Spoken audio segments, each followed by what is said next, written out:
Yoğun istek üzerine serinin 2. bölümünün devamını hazırladım. Kahramanlarımız, markette tanıştıkları kızlarla uzun süren bir arkadaşlığın ardından evlenmeye karar verirler. Oldukça görkemli bir düğünle dünya evine girerler ve eğlence hız kesmeden devam eder.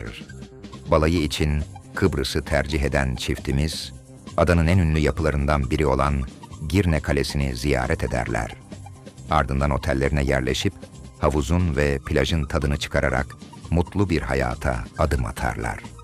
Bu tarz videoların devamı için lütfen kanalıma abone olmayı ve beni takip etmeyi unutmayın.